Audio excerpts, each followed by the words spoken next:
What's up, everybody? Brady Farkas here. Another edition, Bleav in Patriots, episode number 10. We are just days away from a real football game, a game that counts, a game that we have speculated about for months about whether or not it would even happen.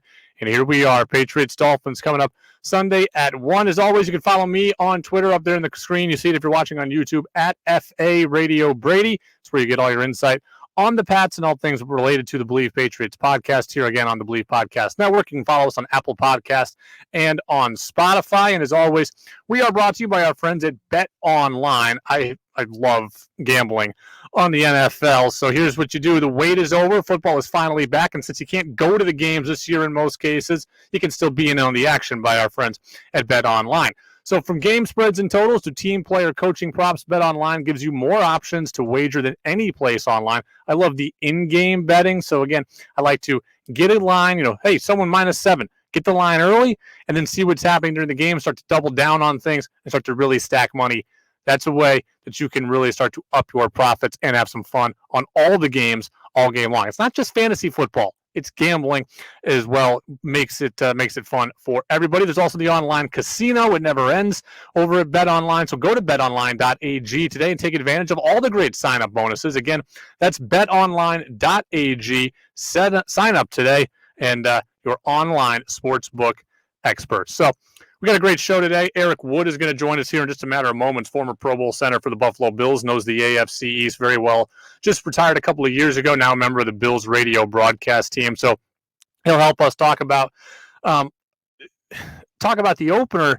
Ryan Fitzpatrick is going to get the start for Miami. He played with Fitzmagic in Buffalo. He played with Patriots DB Stephon Gilmore in Buffalo as well. So he's got a lot of knowledge about these teams, about these coaching staffs. And he's on the Bills radio team now. So he studied Brian Flores from a broadcasting standpoint, and certainly helped the Bills play against him when he was in New England as well. So Eric Wood will join us in just a matter of moments. Before we get to him, I want to start with this, though. Cam Newton said yesterday on WEEI in Boston that being in Foxborough so far and playing for Bill Belichick has been, quote, a match made in heaven. And I have loved everything that I have heard from Cam this offseason. Everything. Before we were in camp mode and it was just kind of Cam on his own, he was putting out the hype Instagram videos. I loved it. Some people were turned off by it. I wasn't. I like I don't want to call it brashness, but I like the confidence. I like the me against the world. I like the I'm out to prove people wrong nature that Cam Newton showed. And you know what? The offseason is a selfish time. I was okay with Cam thinking about Cam until he got to the team portion of the offseason. And now that we've been there for the last 3 weeks, last month, Cam has been all about the team. He's talked about integrating himself with his new teammates, getting to know his new teammates, both on the field and off. And that resonated with his teammates, and they voted him team captain. So everything that Cam has done, he has done well this offseason. Everything that he has said correctly. Cam Newton, I've loved everything that I've heard. He added in by saying that I appreciated his honesty. He told WEEI, he had questions about how he'd fit. The quote is this: I had the same questions that a lot of people, talk shows, gossip, barbershops, chitter chatter text messages wanted to know. I wanted to know also, is it real what they say about Belichick? He says it's been a match made in heaven for me, just knowing I'm in a place where everything is pulling in the same direction and everything is geared towards winning. Cam Newton had a perception in his early part of his career, maybe even up until the Super Bowl year in Carolina, that he was selfish. And I certainly think that he has outgrown that in the last couple of years. But I've always thought this.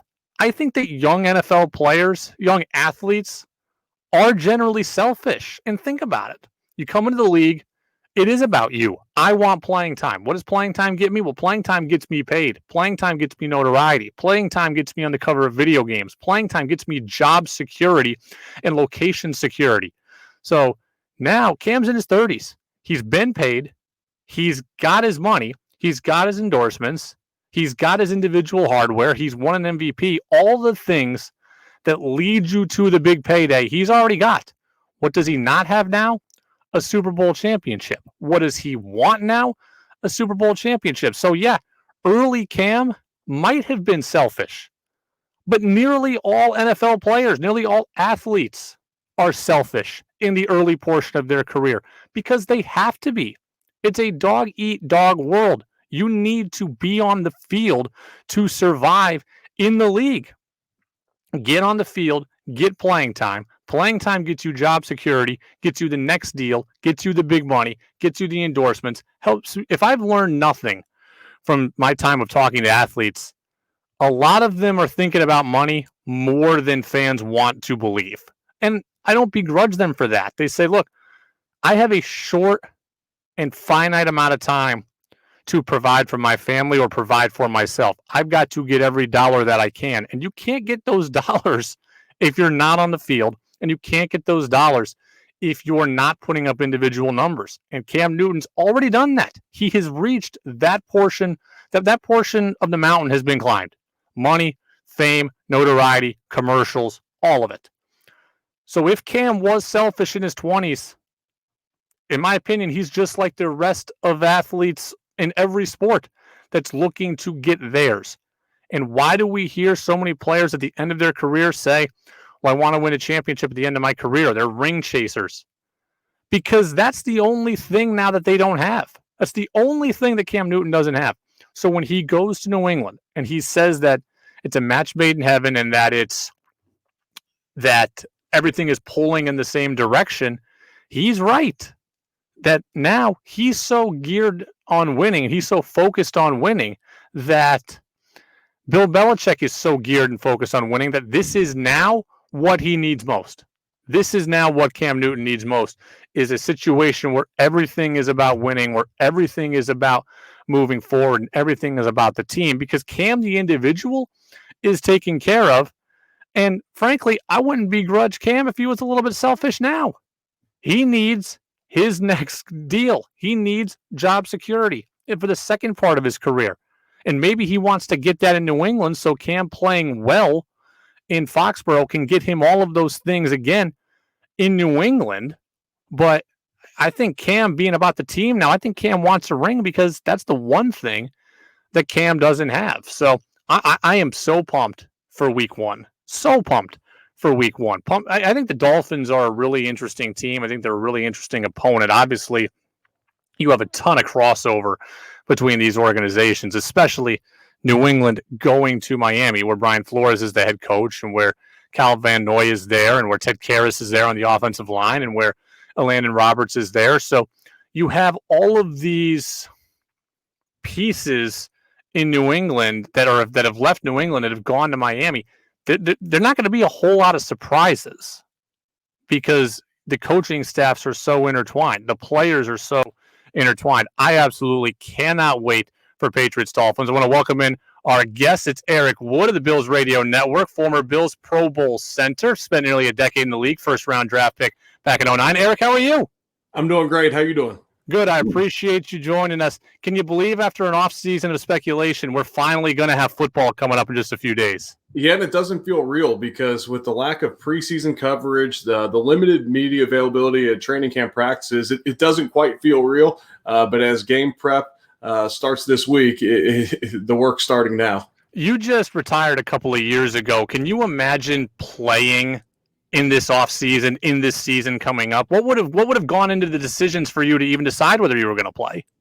You know, I actually had this conversation with my wife, maybe about a month ago, whether I would have opted in or opted out. And I would have opted in. I would have played this year. And I think the measures that they went through with the NFLPA and the owners coming together, coming to an agreement on a protocol that would be safe for all, would have dramatically influenced my decision and gave me the confidence to go back and play. And also, yes, they're not in an NBA-like bubble, but if you trust your teammates, then you're probably safer in an NFL facility right now with the amount of testing and knowing who has it and doesn't have the coronavirus, as opposed to just living life and going to the grocery and playing golf and doing the stuff I do and not having any idea who has it and who you come in contact with.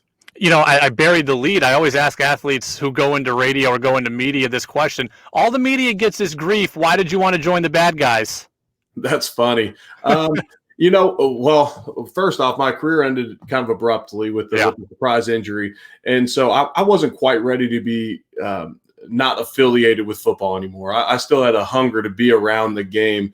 So I also had a few national media members and local and Buffalo media members reach out to me in my career and just say, hey, you were always great with us. We think this would be something you'd be good at. If you have interest, let me know. And I followed up with those guys, and they pointed me in the right directions. And I'm really enjoying being on this side of it. It's funny. I go out to eat with guys now. I'll go out to eat with my old teammates after a game in Buffalo after calling the game, and I'll have to say, like, look, anything you tell me, I'm never going to ruin our trust, ruin a friendship or anything over trying to break a story or something. So let's get that straight now, guys. We don't have to. This isn't Eric, media member, sitting here. We're all buddies. Yeah, how hard is that dynamic? I mean, I think about it like I started coaching college baseball right after I played, and it was cool to be 22 and coaching 21-year-olds because you feel like they're pal. But on the other hand, you understand there's a line of demarcation there. So how difficult is that dynamic to try to navigate? Because I'm sure you've got stories and intel that will never make the media light of day.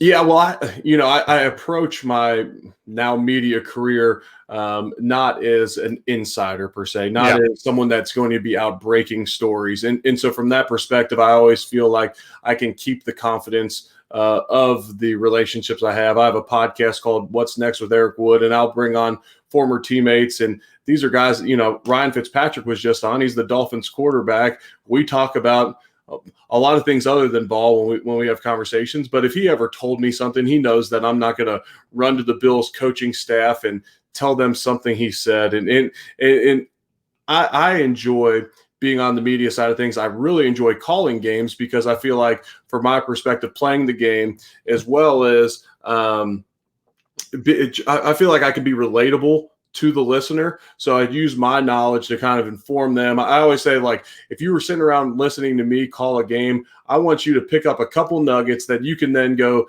use with your buddies and make them feel like you know a whole lot about football. So for me, I'm not out trying to break stories per se.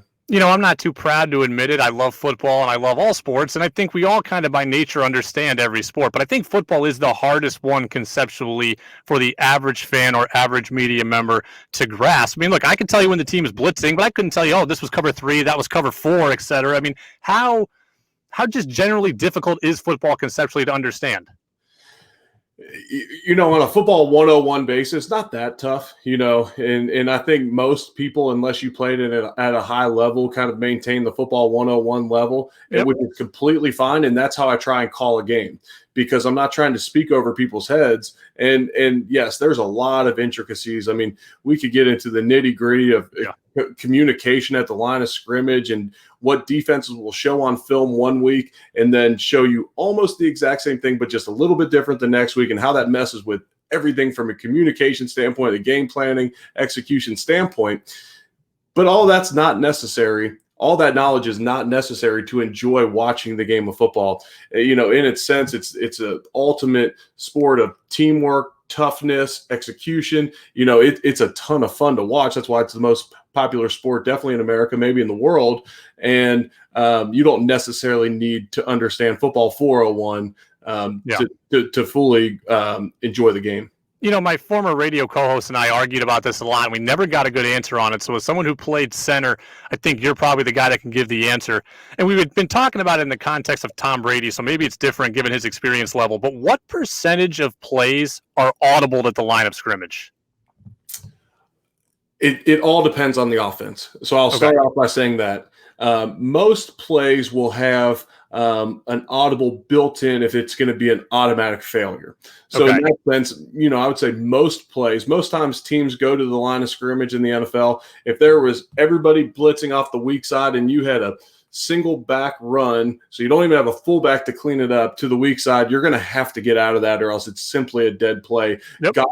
Gone are pretty much the offenses that just allow that to happen to them. If you were going to do that, you'd really be wanting to go up tempo, and more or less you're trying to catch them off guard if you don't have the audibles built in. So I would say most plays have them built in, but in the offenses I played in, it would range from maybe 10 to 40% of them are true audibles. You mentioned Ryan Fitzpatrick, your former teammate in Buffalo. The Patriots are going to see him coming up week 1 as a starting quarterback for Miami. We all know about Fitzmagic, and yeah, he went to Harvard, but what does he bring to an offense?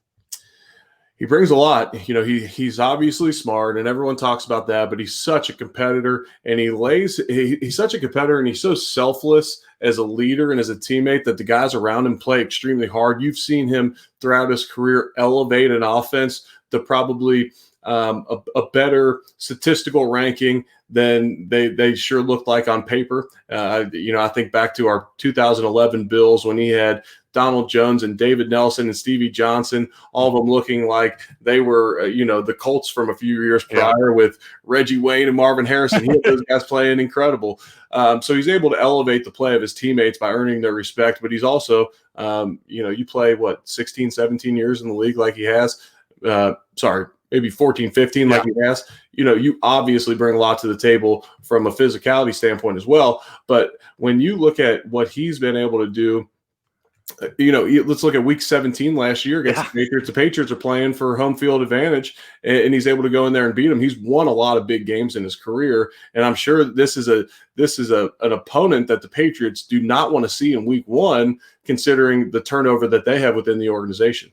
How much does an offensive lineman respect a quarterback like Ryan Fitzpatrick, who I just think is fearless? I mean, he was the Dolphins' leading rusher last year. He'll take a big hit. He'll get up, point first down. He'll go do it again. And then he'll sling it all over the yard. Even if he throws a pick, he'll sling it all over the yard. How much do you, the lineman, want to go to battle for a guy like that? Yeah, I mean, you'll do anything for a guy like Fitz, and you know it's not a coincidence that I haven't played with him in probably 7 or 8 years, and we remain great friends. You know, and we'll remain friends forever. I just have the utmost respect for the way he plays the game. He's also a great person. As a football player, as a competitor, you think that you're always going to try your absolute hardest on every single play. But when you got a guy like Fitzpatrick behind you, or a guy like him pushing you, but he's willing, like you said, he's willing to throw his body around too, and he doesn't take a whole lot of sack, which is O-line friendly. He gets rid of the ball pretty quick. You really like playing with a guy like that. You've been in this situation before, I Bleav, probably your last year in Buffalo, where you draft a young quarterback, and everybody knows he's the future of the organization. But do you, the veteran player, so like I'm thinking about it from the Dolphins Tua perspective here, do you, the veteran player, want to play the young guy, knowing there might be bumps and bruises, but the ceiling is higher, or do you want to play with the veteran because it helps you the most immediately? Yeah, I actually, my career ended just prior to them drafting Josh Allen, but I would have loved to play with Josh Allen, a young guy to kind of pour into, leave a mark on the organization, mark on the game. You know, that's what I was really hoping would happen at the end of my career, is I could pour into a young quarterback. But obviously it didn't work out that way, and that's fine. Looking at it from maybe the Dolphins' perspective, yes, Tua's got a little bit higher ceiling, but as a veteran, if you don't win football games, you pretty much know that there's going to be a lot of turnover, and you could be part of it. There's probably going to be coaches let go. There's going to be a lot of turnover within the organization. So you want to win at all costs. And I think, looking at it from the Dolphins' perspective, especially with Chan Gailey being down there, a guy who Fitz played for under 2 different organizations in Buffalo and the Jets, he's going to be very comfortable in that offense.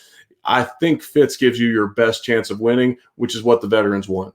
You know, I was talking about this before you came on, and I've asked athletes this for months now, and I'm going to continue to ask them, what motivates a player? Is it money? Is it playing time? Is it championships? Does it change as your career goes on? Because we, the fan, want to think all players just want to win championships, but I've started to think athletes want playing time, job security, and money, and the championships are important, but maybe not as important as I wanted to Bleav initially. Yeah, you know, I think everybody's motivated by different things, and you hit the nail on the head. As you get older, as the financial security long term is already set, then maybe winning a championship is number one. But not to get too far down a rabbit hole, but I think knowing your why as an athlete is extremely important, no matter what it is. And you know, for me personally, it was I'm a Christian. I want to glorify God by the way I play. I want to represent my family out there. You know, my parents, poured values into me. I want to represent my family out there.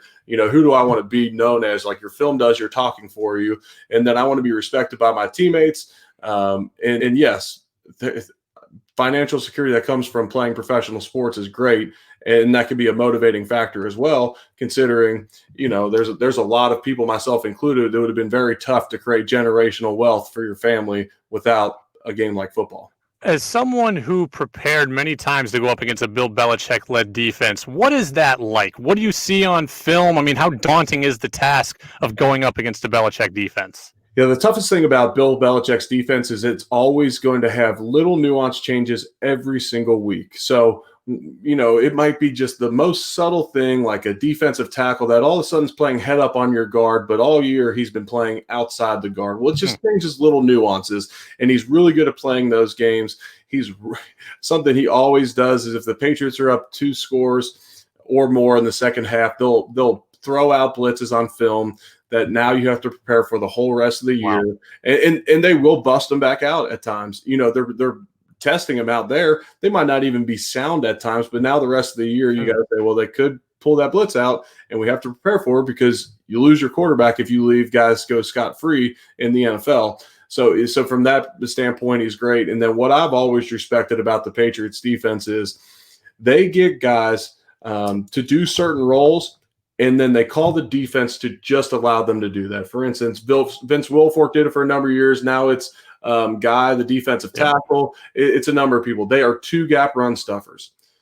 When you then get to second and long, now you got a whole new defensive line in, and these guys are 1-gap penetrators, and they draft accordingly to find these guys.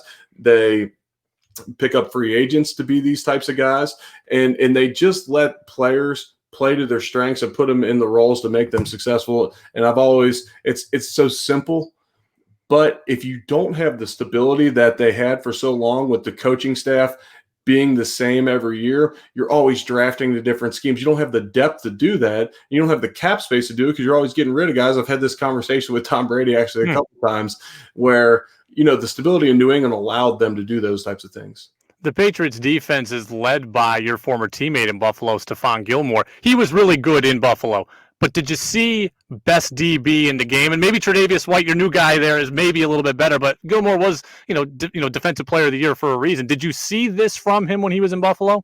Yeah, ever since he got there, he's an absolute specimen for a cornerback. He's taller, he's longer, he's super fast, he's strong, he's competitive, he's smart. He's got literally everything you want in a football player, especially a cornerback with his physical attributes. And yeah, he was always excellent there, when you're not playing on very successful teams, sometimes you don't get noticed as much. That was probably some of the effect with Stephon Gilmore. We weren't winning playoff games. We weren't making Super Bowl runs. And so you didn't see as much out of it. And I also think in New England, what they've done with him is say, man, you're excellent at man coverage, and we're going to let you play a whole lot of it, Steph. And you know what? You're so smart. We're going to give you one guy a lot of times to lock in on, take him out of the game, study him, and he's been doing it tremendously there. How do you feel about the Patriots? As a guy who lost a lot of games to the Pats in your career, how do you feel about the Pats? I should hate them more than I do. I actually have a lot of respect for them and the way they go about their business as an organization. Just the no-nonsense approach to this, the stoic nature of Belichick, just get the job done. Like I said, I should hate them more than I do. I also have just the utmost respect for Tom Brady and what he was able to accomplish over his career in New England, and just the way he likely sacrificed more time and energy to setting himself up for success than anyone else in the game over that period. So you ultimately respect the guy. Now, I wish this move on would have happened.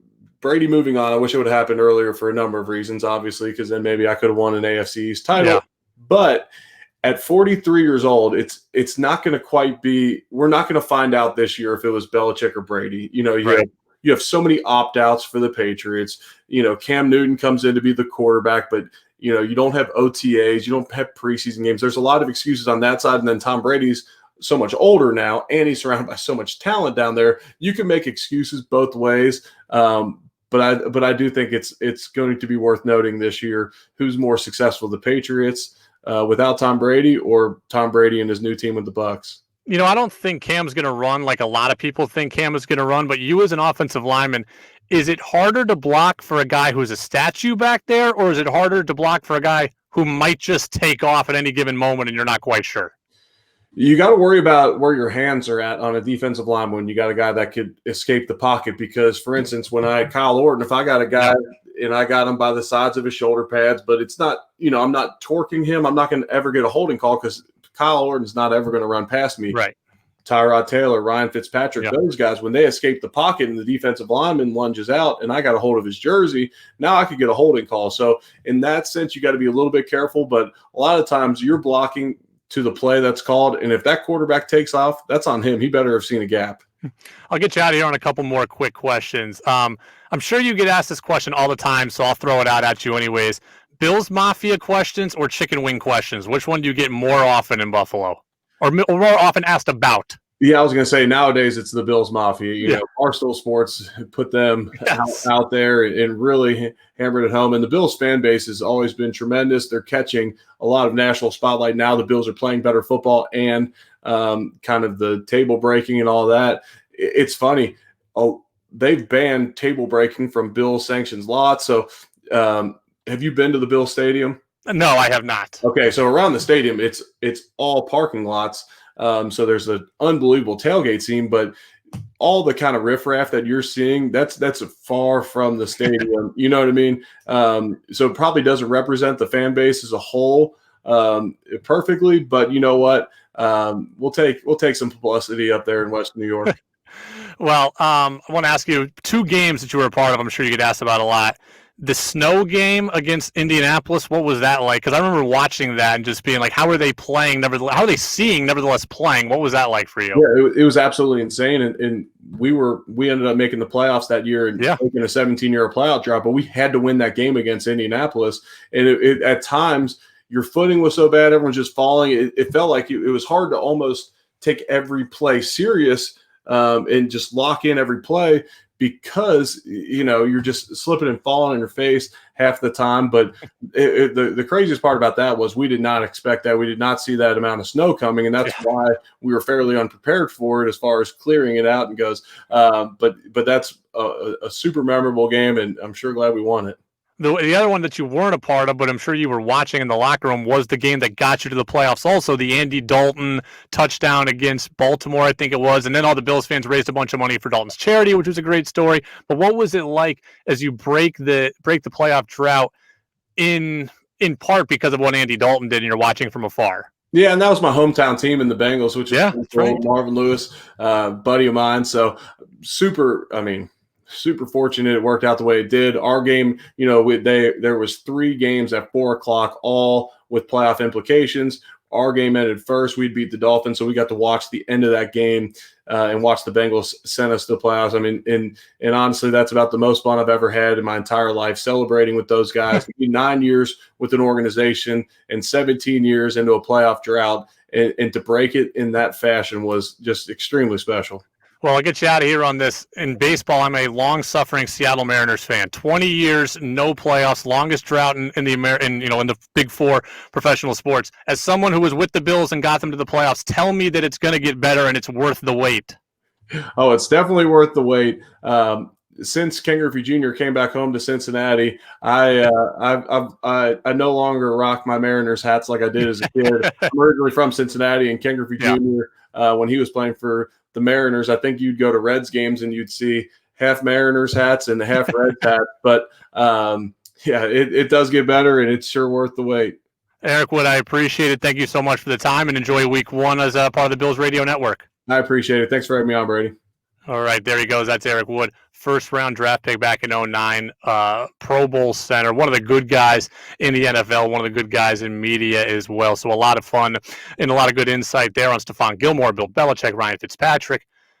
The fearlessness of Fitz is something that scares me. I mean, I really think that week 1 across the league is going to be ugly. No OTAs, no preseason, going against yourself forever. I think week 1 is going to be clunky. I don't think any team should be fully judged based on what they put out on tape in week 1. So there's lots of things that scare me about just quality of play in general. But if there's something that scares me about the Dolphins going into week 1 against the Patriots, it's the fearlessness of Ryan Fitzpatrick. He is not afraid to break out of the pocket and take on a defender head on. He's not afraid to throw it into tight windows. When he gets confidence and when he gets on a roll, he gets on a roll. I mean, Devontae Parker dominated Stephon Gilmore last year in that final game of the regular season. It's absolutely absurd what the Dolphins did in New England with, as Eric said, home field advantage on the line for the Patriots. So Fitz is like, he'll throw it 52 times if he needs to. He'll throw it 20 times if he needs to. He is not afraid, and he will not be afraid of Bill Belichick. So if you ask me what scares me the most, it's Ryan Fitzpatrick's fearlessness. Last thing I'm going to get you out on is this. Cam Newton, again, yesterday to WEEI, said he does not see replacing Tom Brady as something that's going to cause him to feel pressure. He says, "No, sir, I think the preparation that's put forth and where I have been in my career, the dark moments, the low moments, and obviously the high moments has prepared me for this." I agree with Cam Newton. I Bleav him. I don't think that Cam Newton feels pressure in replacing Tom Brady. One, Cam Newton is a supremely confident athlete. All quarterbacks need to be confident, but the best ones have not an arrogance, but they have a belief system about them, and Cam Newton has that. Look at what Cam Newton's accomplished. He's won an MVP. He's been the face of a franchise. He's been the number one pick in the draft. He's had to justify a major money deal. He's dealt with multiple injuries. He's overcome multiple injuries. Cam Newton speaks from a place of experience. He says, look, I have been through everything difficult that you can go through. He's been called selfish. He's been called out. There's been racial undertones and overtones that he's had to deal with in his career, and he's overcome all of it. He's had to overcome the scandal at Auburn with his dad. He had to overcome stealing a laptop at Florida and then ending up at junior college. He's had to rebuild his image multiple times. He's had to rebuild his stock. He's won a national championship. He's been a number one pick in the draft. He has been the face of a franchise, and he's carried a franchise on his back. I think Cam Newton has dealt with all the pressure that I think he's dealt with all the pressure that he could have possibly been given in his career. So, yeah, for Jarrett Stidham, replacing Tom Brady would be a tall order. For any drafted quarterback that was there to, quote, replace Tom Brady, that would be a tall order. That would be something that brings pressure. Cam Newton, I don't Bleav he feels any pressure. He's already overcome so much in his career. He's already had pressure. He's already beaten it. We'll see if he can beat the Miami Dolphins. Again, thanks for listening. Bleav in Patriots podcast. This is episode number 10. We do these 2 times per week here in the season. We'll have some big news coming soon. I can't wait to tell you more about that. Coming up on Thursday's podcast, Eric Eager, Pro Football Focus. He is going to stop by. Can't wait to get his take on week one around the league and on Patriots Dolphins. Keep listening, everybody. Again, Apple Podcast, Spotify, and right here on YouTube. We'll see you Thursday.